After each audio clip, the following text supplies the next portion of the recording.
तुम्ही जर भजीचे शौकीन असाल तर मिरची वडा एकदा नक्की करून बघाच। आतून मस्त चटपटीत सारण आणि वरून मस्त कुरकुरीत मिरचीचे वडे करायला सोपे आहेतच, पण एकदा केले ना पावसाळ्यामध्ये हेच मिरचीचे वडे बनवाल। रेसिपी सोपी आहे।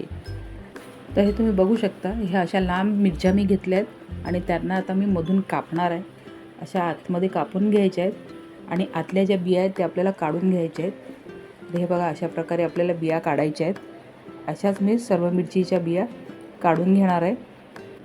मिरचीच्या बिया काढताना काळजी घ्या की हाताला सुरी लागता कामा नये।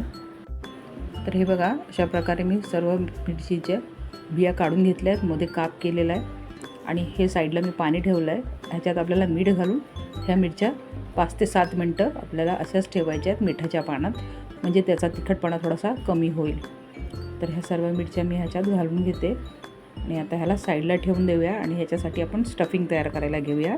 स्टफिंगसाठी मी हे 3 उकडलेले बटाटे घेतले, एक कांदा घेतलेला आहे, भरपूरशी कोथिंबीर घेतली आहे आणि हिरव्या मिरच्या घेतल्या आहेत। हिरव्या मिरच्या तुम्ही तुमच्या तिखटाप्रमाणे घ्या।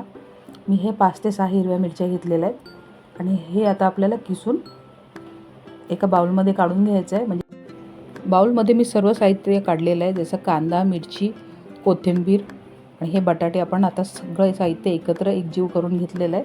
त्यामध्ये आपण थोडीशी हळद घालूया, त्यानंतर मीठ घालूया चवीप्रमाणे।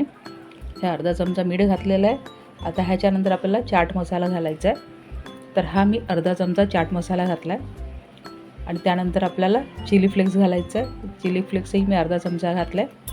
हे सर्व मिक्स करून एक साईडला ठेवून दिलं आहे। आता एका बाउलमध्ये मी चण्याचं पीठ घेतलं आहे, त्यामध्ये 1 चमचा तांदळाचं पीठ घातलं आहे आणि आपण थोडं थोडं पाणी घालून छान असं आपण ह्याचं एक बॅटर तयार करून घेऊया।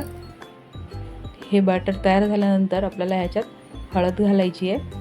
हे बघा, स्मूथ बॅटर तयार केलेलं आहे, भज्यांना करतो तसंच असं फ्लोईंग कन्सिस्टन्सी पाहिजे आपल्याला।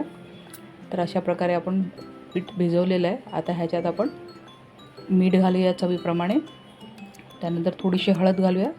हळद अगदी कमी घाला, कारण की आपण सोडा घालणार आहे, त्यामुळे हळद कमी घालायचं आहे। आणि आता त्याच्यात पावपेक्षा कमी असं मी सोडा घातला आहे आणि छान आपण मिक्स करून घेऊया। आता हे पीठ 2 मिनटं आपण साईडला ठेवूया आणि आता आपण पाण्यात ज्या मिरच्या भिजत ठेवलेल्या आहेत त्या आता काढून घेऊया। ह्याच्यातलं पाणी आपण सगळं काढून घेऊया। त्यानंतर जे आपण स्टफिंग तयार केलेलं आहे ते मिरचीच्या आतमध्ये सुद्धा भरायचं आहे आणि बाहेरचं कोटिंगसुद्धा करायचं आहे आपल्याला। तर हे अशा प्रकारे आतमध्ये भरून मिरचीशी दाबायची आहे आणि वरून आता आपण त्याचं कोटिंग करूया। छान असं दाबून असं कोटिंग करा। हा चटपटीत मिरची वडा खायला खूप छान लागतो, तुम्ही एकदा ज़रूर ट्राय करा। तर हे अशा प्रकारे आपल्याला छान असं कोटिंग करायचं आहे आणि अशाच प्रकारे मी सर्व मिरचींना कोटिंग करून घेणार आहे। तुमच्याकडे अशा मिरच्या नसतील तर बाजारात जाड मिरच्या मिळतात, त्याचाही तुम्ही असा मिरची वडा तयार करू शकता, त्याचाही खूप छान लागतो। तर हे बघा, अशा प्रकारे मी सगळं स्टफिंग लावून घेतलं आणि एका साईडला मी गॅसवर तेलही गरम करून घेतलं आहे। आता एक एक मिरची वडा आपल्याला छान असं चण्याच्या पिठामध्ये असं घोळवून घ्यायचं आहे। अशा प्रकारे पूर्ण पीठ आपल्याला लावून घ्यायचं आहे आणि आपल्याला तेलात सोडायचं आहे। तर हे बघा, तेलही छान गरम झालेलं आहे, फास्ट फ्लेमवर आपलं तेल गरम झालेलं आहे।